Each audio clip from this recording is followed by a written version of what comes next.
Salut ça branche, si je te fais un compliment genre tu vends comme une fille, et ben franchement tu pourrais dire que c'est un compliment. Je vais te raconter pourquoi dans cette vidéo. Je vais t'apprendre à vendre comme une fille et c'est très intéressant aussi.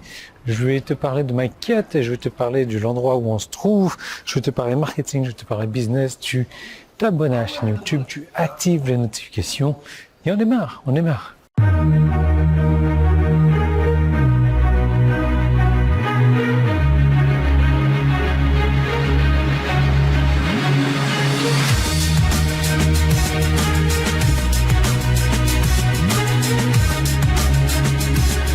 Alors là, comment est-ce qu'on va démarrer? Tout simplement avec la tour Galata. Je ne suis pas en train de marcher pour trouver cette tour-là, quoique je m'étais dirigé dans ce quartier-là, fait exprès.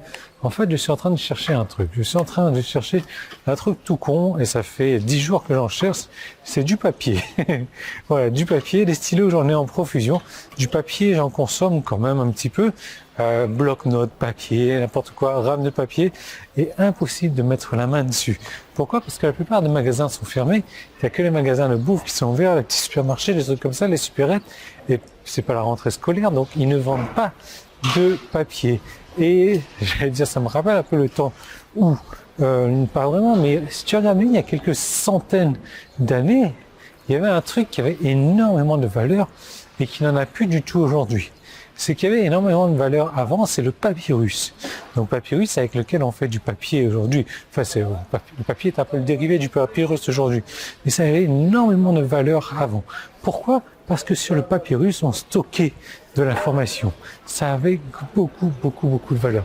Aujourd'hui, une feuille de papier, tu ne peux même pas donner un prix à une feuille de papier, sauf si tu as une carte au trésor dessinée sur la feuille de papier.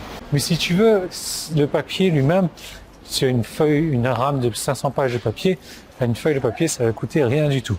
Mais moi, j'en ai besoin. Je paierai le prix cher pour avoir une dizaine de feuilles de papier, pour avoir un bloc-notes, pour avoir n'importe quoi. Ce que j'en ai plus. J'en utilise tous les jours. L'idée, c'est que si on compare bien avec ça aujourd'hui, c'est que l'information aujourd'hui n'a plus de valeur. À cause, je dirais, par rapport à Google aussi, parce que Google a rendu l'information accessible à tout le monde et rapidement. Et c'est un problème parce que les gens ne voient plus la valeur de l'information. Les gens ne voient plus la valeur du papier comme elle avait de la valeur avant, en fait.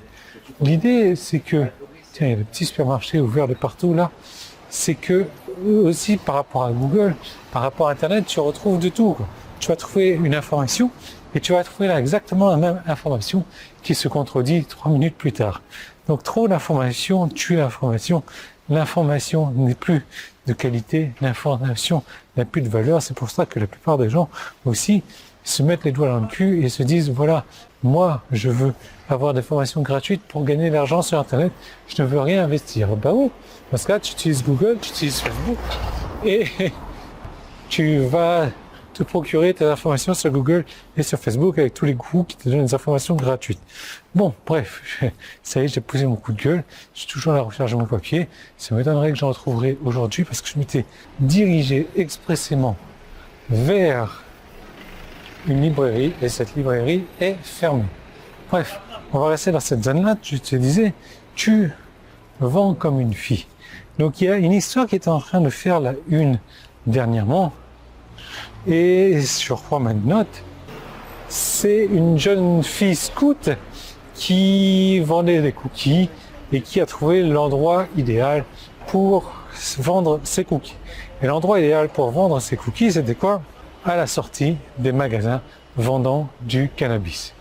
Donc, inutile de te dire que voilà, quand les gens fument du cannabis, ils ont une faim de loup après.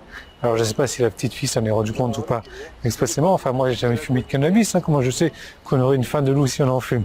Je ne sais rien, je suppose. Hein. Donc apparemment elle a fait pas mal de ventes comme ça. Et l'idée c'est que c'est un parfait exemple de là où les opportunités abondent de partout. Autrement dit, les opportunités abondent pour ceux qui les recherchent. Et en fait, j'ose dire que vendre comme une fille serait triplement important si cette économie venait à piquer du nez. À moins que le commerce, l'achat et la vente ne cessent complètement, il y aura toujours des gens qui vont acheter. Et il y a aussi toujours des bonnes affaires. Il y aura toujours des entreprises qui vendent des produits à prix élevé et qui vont te faire une grosse remise. Exemple concret, tu peux regarder la vidéo suivante. Donc en cliquant sur le bouton jaune en haut ou en bas si tu es sur mon site, tu peux cliquer sur le petit i qui est là, voilà, sur le sommet de la tour. Ou le premier lien qui est dans la description, ça te va vers une vidéo comme d'habitude. Vidéo où on parle business, argent, etc. Et qui sait, je vais peut-être te faire une grosse remise dans cette vidéo. Hein, tu la regardes, mais tu la regardes jusqu'au bout. Voilà. Et tu vas apprendre à vendre comme une fille aussi. Ça te fera un peu du bien.